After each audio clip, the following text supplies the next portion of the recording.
자, 그럼 내용을 좀 보도록 하겠습니다. 제목이 지금 울타리 바퀴라고 되어 있죠. 그러면 일단 우리가 생각해 볼 수 있는 게 울타리 바퀴 공간적 배경인가? 라는 생각이 들게 됩니다. 울타리 바퀴와 관련성은 있어. 근데 내용을 보니까 실제로 울타리 밖에서 벌어지고 있는 상황을 얘기하는 건 아니에요. 그러나 울타리 바퀴라고 하는 게 작품 속에서 매우 중요한 의미를 가지고 작용하고 있다라는 생각은 들게 됩니다. 대개 울타리라고 하는 거는 무언과 무언가를 나누는 경계잖아. 어딘가는 울타리 안이 되고 안은 보호를 받게 되고요. 밖은 대척을 받게 되는 거거든. 그래서 안과 밖을 나누는 일종의 경계인데 경계의 안에 주목하는 것이 아니라 경계의 밖에 주목을 하게 됩니다. 경계의 밖은 여러 가지 의미를 가질 수가 있어. 대척해야 될 곳이기도 하고, 뭐 위험한 곳일 수도 있고, 또는 뭐 금지된 어떤 그런 구역일 수도 있고, 그런 의미를 가지고 있어요. 어쨌든 우리는 이 작품에서 울타리 바깥이라고 하는 것이 매우 중요하게 작용을 하고 있고, 어떤 경계를 넘어서는 것들이 작품 속에서 중요한 의미를 갖는다. 이렇게 이해할 수가 있을 것 같아. 자, 여러분 학습지에 나와 있는 첫 번째 한번 가봅시다. 어휘풀이는 특별히 찾는데 어렵지 않았죠. 그리고 나서 화자. 화자는 누구입니까? 화자가 보통 나라로 등장을 해야 되는데 화자가 등장하지 않는다. 그래서 우리는 화자가 누구인지 알 수 없다. 그럼 화자는 어떤 역할을 하냐면 이 작품에 나와 있는 내용을 지금 말해주고 있는 역할을 하고 있다. 이 과정을 관찰해가지고. 그래서 화자에 대해서는 화자는 관찰자다. 나라고 하는 화자가 등장하지 않고 표면에 화자는 시의 표면에 등장하지 않고 관찰자로 시의 뒤에 숨어서 있다. 마치 소설에서 서술자와 같은 역할을 하고 있다라는 걸 알 수가 있어요. 대개 모든 시는 화자가 시의 표면에 등장하면서 나의 이야기다라고 하는 것을 티를 내게 됩니다. 근데 이 작품은 그런 티를 안 내고 이런 장면이 있어 라고 그 장면 안에만 우리를 집중하게 만드는 이런 관찰자의 역할을 뒤에서 하고 있다라는 사실이 첫 번째 특징으로 드러나게 되죠. 두 번째 시적 상황을 봅시다. 시간적 배경과 공간적 배경 봐야 되는데 시간적 배경은 어떻게 되는 것 같아요? 알 수 있어요? 정확하게 알 수가 좀 없어요. 한여름이라고 하는 표현이 등장하긴 하는데 이게 전체가 다 한여름에 벌어지는 일인가? 그건 좀 정확하지 않은 것 같아.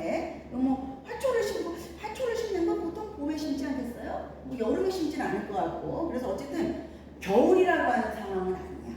그런데 그냥 어떤 공간을 둘러싸고 벌어지고 있는 일들을 폭넓게 다루고 있기 때문에 특정한 어떤 시간에 매여 있는 건 아닌 것 같다 라는 생각을 갖게 되죠. 일단 가장 유력한 것은 한여름일 가능성이 높은 것 같다. 자, 공간적 배경은 어떻게 됩니까? 공간적 배경은 여기 보니까 들길이 있다, 마을이 있다. 들길과 마을이 있다. 이게 다 공간의 개념이잖아. 그죠? 그러니까 공간적 배경은 들길이고 마을인데 얘네가 따로따로 있는 것이 아니라 이 마을과 들길은 같이 있겠지. 어디에 있을까? 딱 보면 들길과 마을이 나누면 시골 풍경 아닙니까? 그죠? 그런데 여기 보니까 고향의 소년이 이렇게 나오네. 그러니까 아마도 우리는 이 들길과 마을이 고향 마을, 그 고향 마을에 있는 들길 이렇게 이해할 수가 있을 것 같아요. 공간적 배경은 바로 이것이다. 이렇게 이야기하면 되겠어. 자, 그럼 이제 간단하게 작품 안의 내용으로 들어가서 보기로 합시다. 첫 번째 연부터. 첫 번째 연에는 들길에 대해서 얘기를 하는 들길만이 아니라 뭐가 있냐면 이따에 걸리는 게 소녀가 있고요. 소년이 있고요. 들길이 있어요. 그래서 세 가지를 같이 보여주고 있어요. 그럼 각각에 대한 설명을 보면은 소녀는 어떻게 생겼냐면 얘가 고향에 있는 소녀야. 근데 머리가 마늘쪽까지 생겼어. 마늘쪽이 어떻게 생겼어요? 또 이 시를 잘 이해하려면 여러분이 마늘쪽을 사실은 찾아봤어야 되겠죠. 마늘이 이렇게 하나하나 낱개는 다름하게 생겼어요. 그런데 이제 이 낱개가 모여가지고 마늘이 여러분 깔마늘만 봤겠지? 까기 전의 상태는 이렇게 해가지고 뿌리가 이렇게 달랐고 여기 이제 마늘 배가 이렇게 달리고 이래요. 그래서 전체적으로 마늘 배는 보통 마늘 팔 때 이렇게 잘라버리고 하니까 이렇게 생겼어요. 마늘이 이렇게 쪽이 모여가지고 있는 형태. 이런 형태를 취하고 있어요. 그래서 이 머리가 마늘 쪽까지 생겼으니까 헤어스타일의 문제인데 머리가 뭐 다름한지 아니면은 얘가 이제 머리를 이렇게 해가지고 여기 묶었어. 이렇게 해가지고 얼핏 보니까 마늘 쪽까지 이렇게 되어 있는지 모르겠어요. 하여튼 소녀의 모습은 굉장히 좀 마늘 쪽이라고 하는 표현이 나오니까 되게 시골스러운 우리 전통적인 어떤 풍경스러운 느낌이 나게 되죠. 그래서 우리가 이런 경우를 마늘 쪽하고 들기라고 합쳐지게 되면 이제 이 작품이 풍겨주는 전체적인 분위기는 토속적 분위기다. 토속적 시어다라고 얘기를 하고 비슷한 말로 또 뭐라고 해? 이런 것을 향토적이다라는 표현도 사용하게 되죠. 그래서 향토적이고 토속적인 시어를 사용해서 작품의 분위기를 고향의 어떤 분위기를 이렇게 끌어내고 있다. 이렇게 얘기할 수가 있어요. 어쨌든 그 고향스러운 소녀가 하나 있어. 그 다음에 두 번째로는 한여름에 옷을 안 입고 알몸으로 사는 소년이 있어요. 날이 더우니까 에어컨 선풍기도 없이 그냥 온몸으로 그 더위를 버티는 거죠. 그래가지고 막 얘가 자유분방하고 순수하고 천지 몰라 부끄러움도 없이 막 빨가벗고 뛰어다니면서 물놀이하고 이러고 사는 소년이 있어. 고향의 시골 소년이에요. 자, 그리고 나서 세 번째로 같이 낯이 서러도 사랑스러워. 이 같이라고 하는 말이 좀 애매해요. 소녀하고 소년이 있는데 걔네들과 함께 들길이 있다라는 뜻인지 아니면 소년과 소녀처럼 들길이 있다라는 뜻인지 어느 쪽인 것 같아요? 같이가. 고향의 소녀와 고향의 소년과 같이 낯이 서러도 사랑스러운 들길이 있다. 함께 있다는 뜻인가? 소녀와 소년과 걔네들처럼 이런 들길이 있다는 뜻인가? 그래서 사실 이거는 두 가지로 해도 큰 차이는 없어요. 그렇지만 요 가치라고 하는 시어는 두 가지 의미로 우리가 해석할 수 있다. 처럼과 그래서 처럼의 의미하고 함께 있다는 함께의 의미하고 두 가지로 다 해석을 할 수 있는데 그렇다고 해도 전체적인 시의 의미에 차이는 없기 때문에 어느 쪽이라도 상관은 없다고 생각이 됩니다.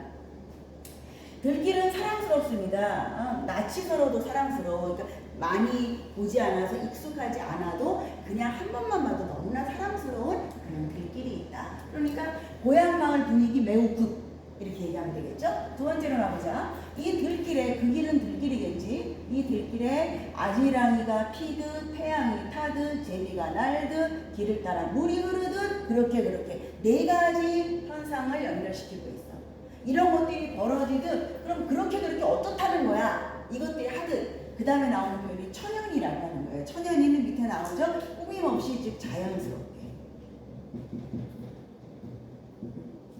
그래서 이 고향 마을의 모습이 가지고 있는 자연스러움을 요 네 가지가 표현해주고 있는 거다라고 볼 수가 있어요. 아지랑이가 피어오르는 것도 너무 자연스럽고 하늘에서 태양이 타는 것도 자연스럽고 또 한여름이라고 우리가 좀 가정을 한다면 더구나 뜨거운 태양이 이글거리는 거 또는 제비가 날아가는 것 그러면 길을 따라 도랑물이 쫄쫄쫄 흐르는 거 이 모든 것들이 이 시골 마을에서는 고향 마을에서는 너무나 자연스러운 과정이야.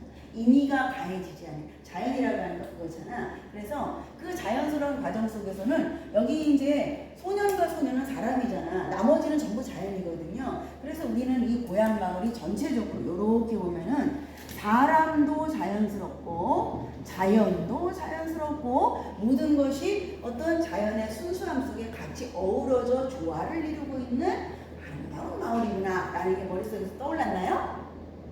자, 드디어 이제 마지막만 남았어. 아니 아직까지도 울타리밖에 안 나온 거야. 이거 어떡하란 말이야. 그래서 울타리박을 보니까 드디어 나왔습니다. 여기 울타리 밖에도 화초를 심는 자. 제일 중요한 표현이겠지 제목이니까.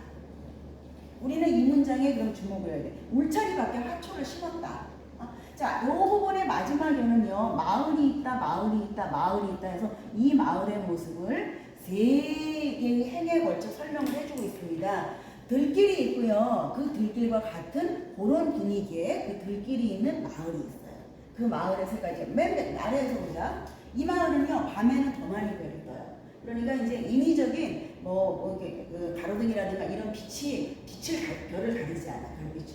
너무 자연스럽게 아름다운 별이 눈부신 마을이에요. 그 다음에 오래오래 잔광이 여러분 찾아봤죠? 무슨 말이요? 이게 남은 빛이라는 뜻이잖아. 그래서 저물녘에 남아있는 빛 같은 걸 얘기를 하는 거죠. 그래서 오래오래 이 해질녘에도 해가 지지 않고 마을을 눈부시게 감싸는 수강물과 이러면서 석양이 오래 머물러 있는 아름다운 마을이에요.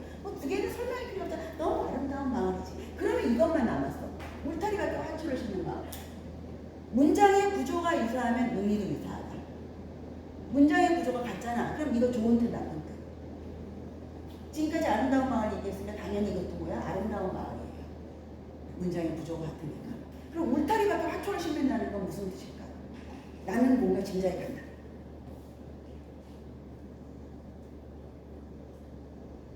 하초는 어디다 심어야 될까요? 우리 집 하초인데. 여러분이 만약 마당에 있는 집에서 산다면 하초 어디다 심을래요? 당연히 그렇죠. 우리 마당에다 예쁘게 꽃도 심고 장기도 심고 가장자리에 텃밭도 밀고 가지고 이렇게 해야 되겠죠. 울타리 안에 심는 게 정상입니다. 그런데 이 마을은 울타리 밖에 화초를 심는데 이거 왜 심는 걸까요? 그러면 나만 보고 즐기는 화초가 아니라 동네 분들 다 보세요. 동네 길목에다 막 심어. 이 아름다운 고향 마을은 우리 모두의 것입니다. 나만 잘 먹고 잘 살면 되는 것이 아니에요. 라고 하는 공동체적 자세가 드러나는 거죠. 공동체적 또는 뭐 넉넉한 이런 자세가 드러나게 된다라고 얘기할 수가 있습니다. 자, 그래서 사람과 자연이 조화를 이루는 그런 고향 마을에서 사람들의 마음은 넉넉하게 다른 사람까지 마을 사람들을 다 넉넉하게 품고 생각하는 이런 마을이 있습니다. 그래서 이 작품은 아름다운 고향 마을, 그 자연스러운 사람과 자연이 조화를 이루어 사는 그런 고향 마을을 보여주고 있어요. 이게 이제 관찰적 화자가 제시하는 거는 우리가 이런 마을을 이루고 살아야 되지 않겠습니까? 라는 뜻도 되겠고요. 또는 뭐 나의 고향 마을은 이렇게 아름다운 모습이었습니다. 라는 뜻도 되겠고요. 구체적으로 나는 등장하지 않았지만 그렇게 우리한테 어떤 장면을 하나 보여주고 있다 이렇게 생각할 수가 있겠고 여기서 이제 독특하게 좀 이게 물이 흐르듯 그렇게라고 하는 표현이 있어요. 보면은 그래서 이게 원래 이게 좀 왜 끼지 않습니까? 이상하지 않습니까? 원래는 물이 흐르듯 그렇게 이렇게 가야 되잖아. 그래서 하나의 행에 들어가야 될 내용을 잘라가지고 임의적으로 두 개의 행에 나눠 쓰는 이러한 방식을 행간걸침의 기법이라고 얘기를 해요. 우리한테는 뭔가 낯설게 하는 이런 효과를 줌으로써 이 부분에 더 강조를 하거나 부각시키거나 이렇게 눈에 띄도록 하는 주목하게 만드는 이런 효과를 위해서 사용하는 시적 기법이다. 이렇게 알아두면 되겠고요. 자, 그럼 뭐 대충 내용 다 봤으니까 문제로 들어가 보도록 하겠습니다.